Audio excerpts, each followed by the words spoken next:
Hey guys, welcome back to my channel. So guys, today we are going to discuss something very interesting, and it's something that concerns you.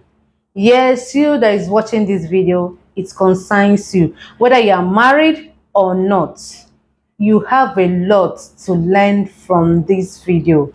I can assure you that. So today we are going to look at financial red flags destroying relationships and marriages. Financial red flags destroying relationships and marriages. When it has to do with finance, whoever you marry or whoever you are courting matters a lot, because the kind of person you get married to will determine whether your finance will be strong or weak. How responsible is that person when it has to do with finances? You need to think about this. You don't need to joke about it at all. When it has to do with finance, you need to be careful with the kind of person you are about getting married to or the person you are already married to. Especially if you people are going to have a kind of joint account. But whether you are going to have a joint account or not, it will definitely affect you if your partner is not responsible when it has to do with finance. It will definitely affect you negatively if it's not good at handling finance. That's the truth. So whether you people are going to have a joint account or not, it will definitely affect you. So we are going to look at some of these red flags. So number one of such red flags is power imbalance in finance. This happens more when the couple have a joint account that they contribute money into, maybe monthly. You find out that at some point they may have misunderstanding, or maybe one partner is abusive or misbehaving, and the other person wants money or needs money urgently. He or she may refuse to sign. He may try to manipulate him or her into accepting whatever he does or whatever she does, because he feels that he has the power over his or her money. So that is when the power now become abusive. That is when the power now become imbalanced, because one person is trying to take advantage of the other person because he is holding his or her money. So he won't have access to that money, or she will not have access to that money, because the other partner will need to sign before she will access that money. And because the other party refused to sign, there is no way she can access that money. When such a thing happens, it simply means that one party has an upper hand than the other one. And this happens most times if they don't have their own separate account. All their earnings, all their salaries are into this particular account. There is no way they can access it without their partner's signature. So that's the dangerous part of it. If eventually anything happens along the way between these two people, what will now happen? The finance will not be the issue. One will want to manipulate the other one. The other one will want to manipulate the other one. So nobody will want to listen to each other, because they feel you can't access your money except I sign. And the other person, the same thing, you can't access your money except I sign. So that's the disadvantage of having a joint account. Hear me well, I'm not against having a joint account. Just hear me as we move forward. There are so many benefits of joint account I'm going to mention later. So please, I'm not against joint account. If you prefer to have a joint account as a couple, that's okay. I'm not against it, please.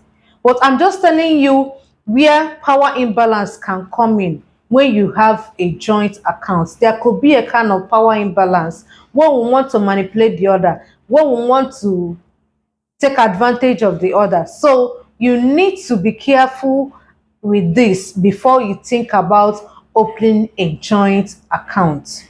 There are so many benefits of joint accounts. I'm going to mention that later as we move along. So, but look at these things critically before you know whether you're going to open a joint account as a couple or not. So when one particular partner tries to manipulate the other person is a red flag. So even before you think about opening a joint account, maybe when you're courting, know the kind of person you are getting married to. Is it the kind of person that can easily manipulate you? Is it the kind of person that will easily want to punish you? Think about that. If he's such a person, if she's such a person, please do not think about opening a joint account because you'll regret it. Because one partner will definitely have an upper hand over the other person. Maybe when you need money urgently, your partner will not agree to sign and you will be frustrated, especially when you pay in all your money into this particular account. So that's how dangerous it is. And number two red flag, secretive financial behavior or lack of transparency. This happens when one particular partner is very open and so free to tell the other about her finance or his finance, how much he earns, his salary, how he spends his money, whether he's in debt or not.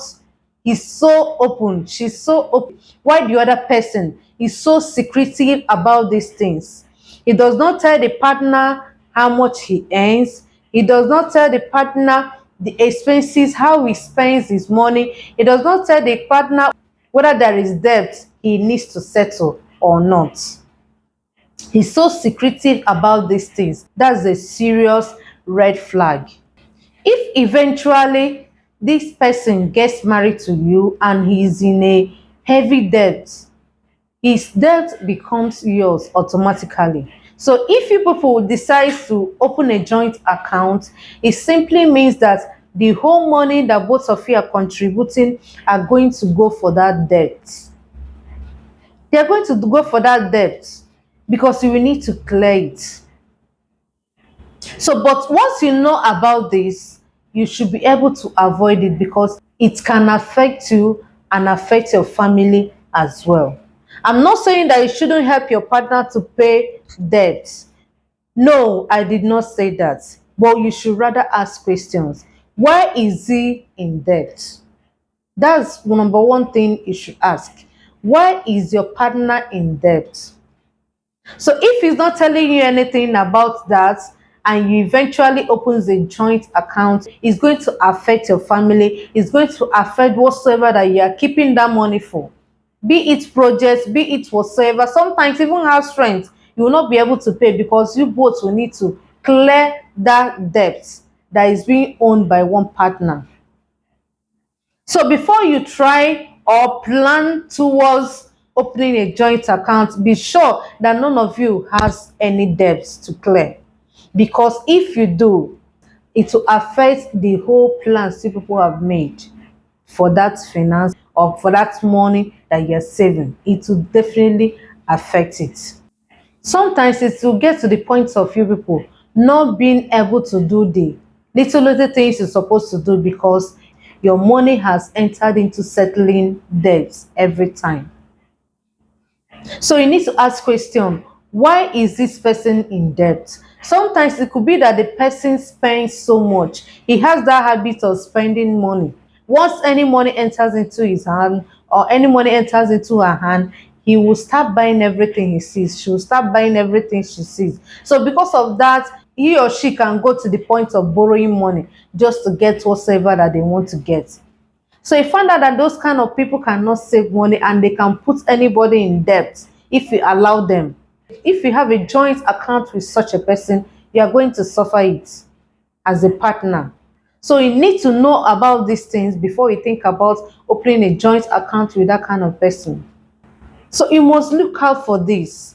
Even while courting, please look out for this. Whether your partner has any of this, whether he's the kind of person that likes owing, he owes a lot, he buys a lot, he spends money a lot, you need to find out. If he's such a person, do not open a joint account with that kind of person. It's a red flag you shouldn't ignore. If not, The person will spend your money and his money without you knowing. Remember, you need to sign for him to withdraw, yes. But what if he changes the figure of the amount he's about to withdraw? If he changes this, you may not know. If he told the earlier that he's going to withdraw 100,000, what if he decides to withdraw 1 million without telling you? What will happen? Your signature is already there, so he has access to that money. So you need to think about this before you talk about getting married to such a man or opening a joint account with such a man or such a woman. You need to think twice. How does he manage his finance? If he's not good at managing finance, there's no way you can even think about having a joint account with that kind of person, because if you do so, you will lose your money just as he's losing his as well. So number 3 red flag: excessive debt. When the person is constantly in debt, not just anyhow debt, but heavy debt, something is wrong somewhere. You both will need to have a serious conversation about how this debt came about. Is it because there was an emergency that he needed this money, or because he has a bad spending habit, or is it gambling problem? Yes, you heard me right. That is one of the things that is ruining so many men out there, both the young and the old, the married and the unmarried. A lot of them are into gambling. What is he using the money for? Is he using it to gamble and waste all the money there or not? You need to ask yourself this question. You both will need to sit down and discuss about this. How did this debt came about? Is it because he had an emergency that he needed money? Is it because of bad spending habits? Or is it a gambling problem? Because if it is a gambling problem, then it's a very big red flag that it shouldn't even have anything to do with that person financially. Once it has to do with joint account, don't even think towards that direction, because if you do, he or she will also use your money and gamble and waste the whole money there. So you need to know the reason why your partner is always in debt. What is he using that money for? Find out. Have a conversation with him or her and find out the reason why he's having such heavy debt. Also find out how he or she is planning to come out of that debt. Yes, find out how he's planning to come out of that debt, because he's supposed to do something so that he can come out of that debt. He can't continue being in debt forever. Ask him or her the plan he's making or she's making to clear up that debt. It's very important. So if you see that kind of person in a scenario where your partner has that threat of being in debt every now and then, please do not open a joint account with such a person. If not, you will regret it for the rest of your life. Please and please do not open a joint account with such a partner. Number 4 red flag: when your partner is constantly losing money. Sometimes it could be business. He will do this business today, he will tell you the business is not doing well, and he will move to another business, the same thing. It simply means that there is a problem.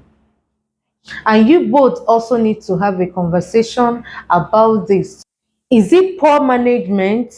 Is it lack of record keeping? Or is it that he keeps on doing the same thing over and over again and expecting a different result, which is not possible? What could be the reason? Sometimes it will get to the point that the couple will even get a loan to put into business, and yet at the end the business will swallow the money, they will not see the money, and they are in debt, struggling to pay up the debt. The business is not working, the money is not coming out. So you need to avoid these things, and you both will need to look for a solution out of it. So when he or she is constantly raising money, losing money, losing money, it won't be good in your finance as a couple at all. So you need to do something urgently and quickly. Number 5 red flag: not getting job or ignoring their financial responsibility. This happens when one partner ignores his financial responsibility, especially as a man. If you ignore your financial responsibility, maybe because you lost your job and you have not gotten another one, and you have been searching for job and the job is not forthcoming, and you decide to go to sleep. No, keep on searching. I know that in our country today, or most countries, it is very difficult to get a job.